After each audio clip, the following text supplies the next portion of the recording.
So hello guys, welcome back to my channel. As Mirby Maridu for today's video. So magbi-video tayo at I will share to you all na did you know that we have no permanent house? So iba-vlog ko kasi dito na I am officially visitor. So sa bukid, sa city, I am officially visitor. Noon kasi nabag-vlog ako, nasabi ko kasi sa pag-vlog ko na pag-uwi kami doon sa amin sa bukid is kasi temporary lang naman kami dito. Actually, totoo na may lupa kami sa bukid, may kaumangan kami, pwede kami tumira kasi totoo naman namin yung kalupaan. But wala kaming bahay. So, meron kasi kaming bahay, but ang saklap is yung hindi sa amin ang lupa. May lupa rin kami pero walang bahay. So now, I am sure to you that officially visitors na lang kami. Actually, sa city at sa bukid kasi pareho lang.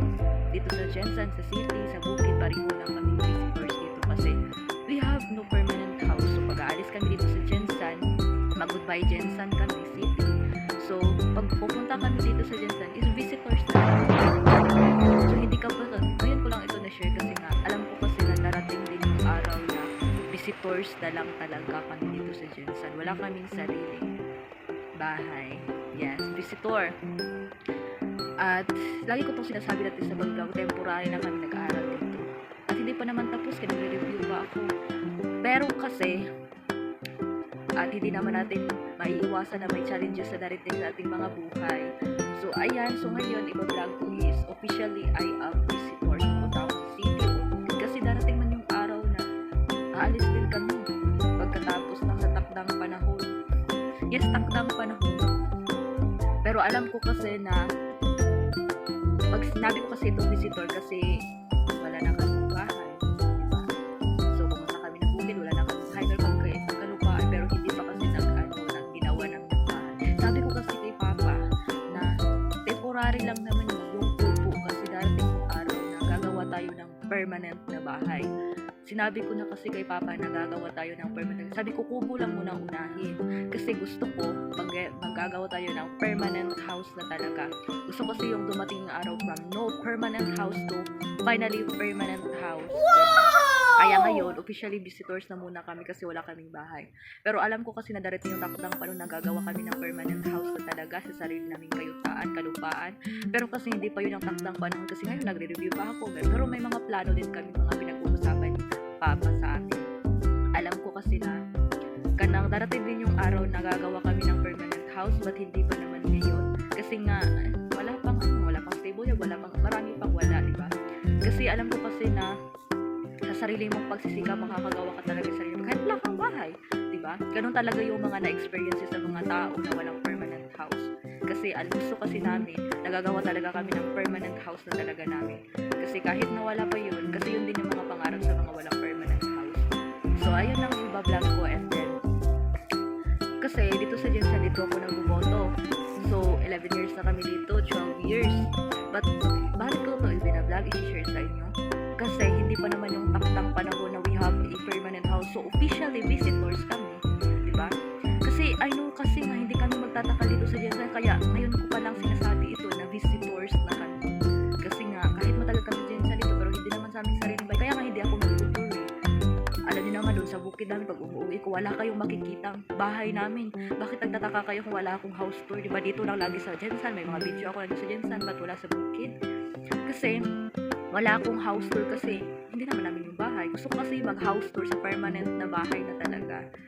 Gusto ko kasi yung makita mo sarili ko tong pagsisikap, kaya i-house tour ko to. Ganyan yung gusto ko, hindi yung mag-house tour ako na temporary bahay lang. Kaya nga gusto ko kasi yung officially visitor kahit sa kami pupunta kami sa Lanao. Dahil wala naman kaming bahay doon. Matagal na. Doon ako pinangalan pero wala naman akong bahay. So, visitors pa rin kami. So, overall, we are a visitors. Hindi naman ako ganit. Kasi sabi ng iba na sa Jensan kami, may bahay kami dito. Pero hindi naman talaga namin bahay. Temporary bahay lang naman namin ito. Kasi caretaker lang naman kami dito sa Jensan. Yun yung masaklap sa amin. Actually, mga bata pa lang kami from Lanao del Norte pumunta ng bukid. Tapos kung saan na kaming mga bahay pumunta. Kahit na may bahay kami doon sa bukid, sa lolo ko, di ba? Wala naman yun. Tapos, lumipot pa kami ng other na balay, hindi naman talaga namin bahay. Kaya nga, sobrang ayoko na talaga maglipat-lipat. Bata pa lang ako. Kasi sobrang nag-a-adjust ako sa bahay na tinitirahan namin. Bata pa lang ako. traumatized na ako sa paglipat-lipat eh. Kasi may mga nakikita kasi ako hindi dapat mga nakikita, yung mga kanto ganyan. Meron para ako may third eye kasi hindi naman ako nag-share. Pwede ko din siya i-share sa November pa man. Gusto niya ba i-share ko sa November? Yung kanto, diba? Pero hindi ko siya i-share. Dati ba lang nag-start ako ng vlog yung Wow! pero gusto ko din i-share sa inyo ang mga nakikita ko. Pero ayaw ko kasi, depende din kasi sa akin kung i-share ko. Pero this time, nakadepende. Kasi pero gusto ko din i-share kung nakikita ko. Kasi nga palipat-lipat kami ng kaya na-traumatize na ako kasi may nakikita ko ng bata ko eh. Pag nakiko, wala na ako nakikita. Pero nung bata, traumatize na ako sa paglipat-lipat kasi may nakikita ako. Pero nung lumaki ako, umadjust na naman ako ng bahay. Lagi na naman ako nag-a-adjust. Kaya nga, ganito ako eh.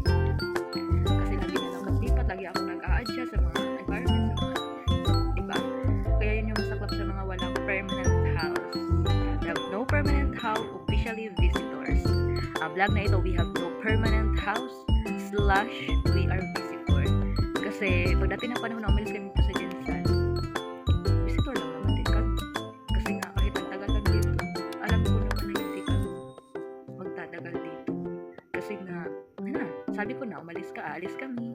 Kasi officially visitor kami. Sa unat-unat sa pulo pa lang na bata ako, baby pa ako, visitor na kami. Kasi asa na kami tumira. Kaya nga, traumatize na ako sa mga ganyan eh. Kasi nung bata ako, may nakikita ako. Buti na malaki ako, wala na akong makikita. So, hindi naman kayo November from holidays, diba? Mga horror-horror, kaya hindi pwedeng takot-takot. So, ayan, nasi-share ko lang kasi we have no permanent house and we are officially visitor. Hindi ko siya nasi-share sa mga vlog ko kasi nga, pero nasi-share ko naman siya mag permanent na kami sa Jensen, permanent na kami sa Bukid, ganyan. Kahit na may sarili kami lupa. Pero alam ko naman kasi na nangako ako na mag-permanent house kami. Sabi ko, huwag lang muna kasi alam ko na gagawa tayo ng permanent house. Gusto ko yung paghihirapan kung gagawa tayo ng bahay. Yung sementado, hindi na kupo. Kasi sabi ko, temporary lang muna. Alam nyo kasi sabi ni Papa na yung lupa kasi namin sa bukid, pamana sa amin sa magkakapatid. Bata pa lang kami, sinasabihan na kami, nag-divide na yun sa 4 kami magkapatid. Pero hindi pa naman yun ibibigay nilang lupa kasi hindi, meron pa man sila. Buhay pa naman sila, di ba? Kaya na ang sakla ko nga eh. Kasi darating ang araw na ibibigay nila yun sa amin. Kaya nga, sobrang alam niyo naman na may pamilya na kakagulo dahil sa kalupaan, di ba? Baka kasi, hindi natin alam sa takdang panahon. Pero ako kasi, sige, sa'yo na lang yan. Sharing is blessing, char. Kasi sarili pamana din. Alam niyo ba kung bakit binili ni Papa? Ang kasing lupa na yun kasi sa lolo ko, papa ng mama ko, sarili na binili ng papa ko mismo, sa papa ko. Sa lolo ko yon, papa ng mama ko, tapos ibinili ng papa ko kasi gusto niyang ipamana sa aming apat eh. Sabi ko, pwede pala yun kay lolo, tapos binili ng papa ko sa amin. Sabi ko, bata pala kami sa may pamana sa paswerte na may pamana. Pero hindi, lucky lang naman ako at chillax naman ako na ganun kahit na may sinasabi sila papa sa amin, tagana na namin sa inyo, ganyan, sa darating na panahon, ganito, ganyan. Pero wala pa naman kami plano sa divide na yun. Hindi ba namin pinag-uusapan ng mga kapitid ko, ng mga ate ko kasi bunso ako. So hindi pa naman namin napapag-usapan ang sarili namin. Pamana kami. Hindi naman lahat may pamana. Kaya nga nakagulo ang mga magkakapatid sa kalupaan na yan. So ayun lang guys. Thank you so much for watching this video. Don't forget to subscribe to my channel and click the notification bell for more videos. Thank you so much for watching. See you